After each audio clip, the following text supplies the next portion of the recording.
Hi, my name is Patricia Albere. I'm the founder of the Evolutionary Collective, and this is the first of 3 videos where we are going to be sharing with you a bit more about what this work is about.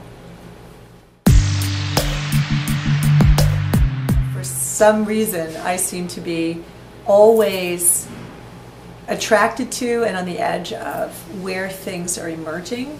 And even, for example, being like 15 years old and living in New York and Long Island, and hearing something about this festival that was happening, didn't even understand exactly what it was, but there were really good bands that were going to be there.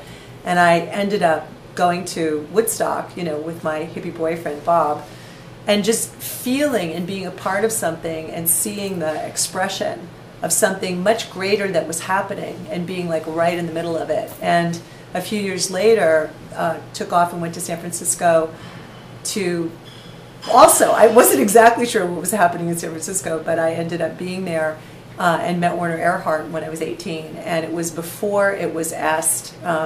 Werner Erhard was the one who created EST and then eventually Landmark, and was the originator of where coaching has come from, and many of the things that have proliferated since.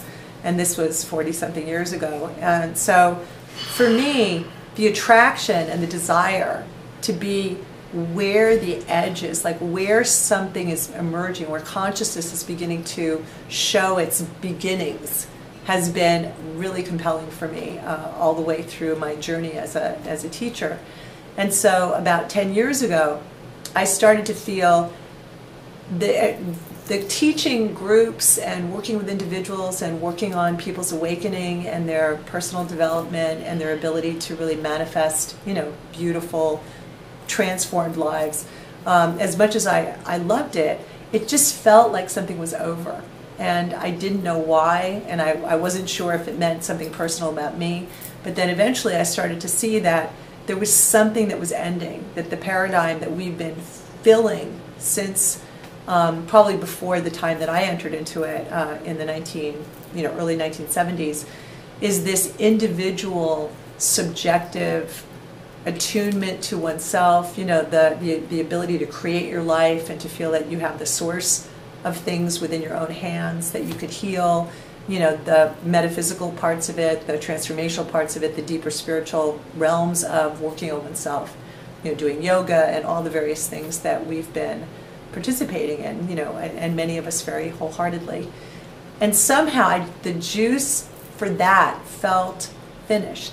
And it wasn't that I didn't want to grow, and it wasn't that I didn't want to be with other people. I just didn't want to do it that way anymore. And I didn't want to teach in that way, and I didn't know if it was possible to teach in any other way. And I started to get different downloads of information about that the future Buddha would be a group, and I had always worked with groups. I've worked with groups for 40 years and seen the power of a group, but it was always individuals working on themselves within a group. And there was always something else that would happen, but we weren't focused on that something else.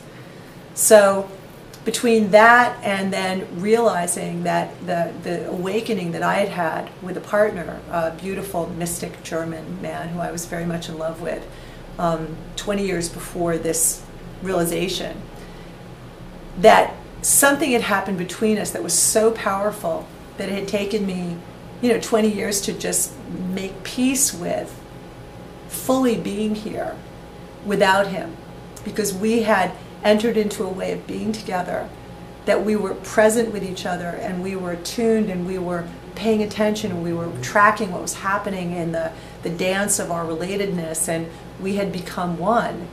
And in that oneness, the oneness was awakening us and we were awakening it, and there was just something happening that was so glorious. And when he died, I was left on my own to not only grieve the loss of my beloved, but to grieve the loss of this shared quality of awakening that was just so exquisite. And about 10 years ago, what I realized was that what I had shared with him, that it was time for the multiple beloveds, that there was actually something that was beyond what we had shared, and that there was this unity consciousness. There was a way that people were needing to come together in a much deeper, more intimate, profound way that was deeper than healing. You know, we'd learned how to accept each other, accept all of who we are, and heal, and, you know, meditate and work together. But there was something about what could happen between us if we were connected on the deepest levels, and we were open to something wider and vaster in existence that was wanting to happen, and what could happen from there.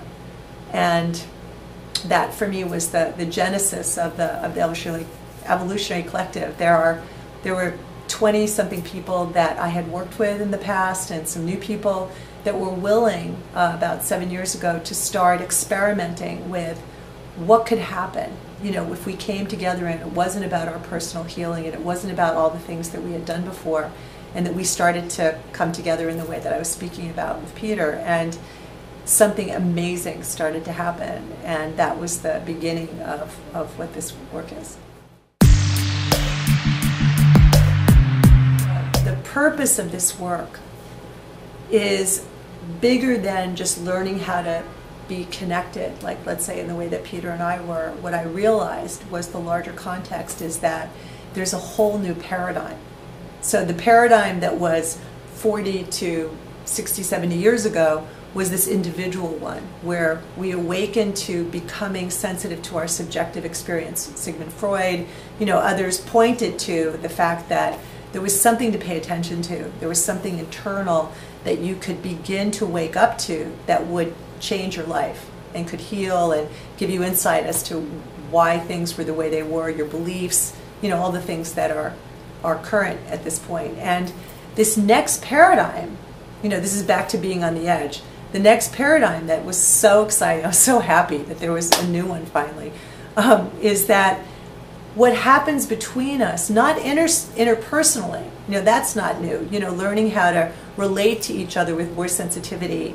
You're over there, I'm over here, we're beginning to, you know, to work on how we relate, is different than intersubjective. So intersubjective is when two people, like the way Peter and I were, we went inside the same subjective experience together. So we were in a unified experience. There was still both of us.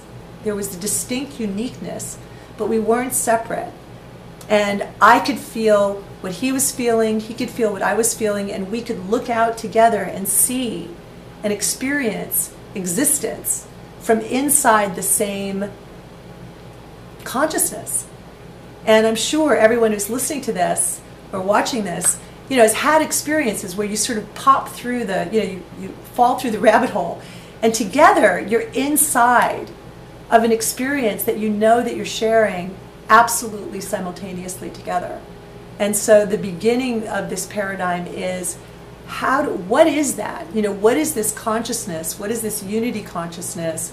How do we consistently begin to enter into that with one another? And in the being inside of it, what activates it? What deepens it? Where does the creativity arise? What kind of love can be present? What kind of knowledge can come to us? So living inside of the paradigm that we're working on in the Evolutionary Collective, in this shared and a subjective field, you know, the bleed through of knowledge and, you know, just knowing things and feeling other people and having that, you know, what some people would say, somebody who's very intuitive, it really goes beyond that because it's shared.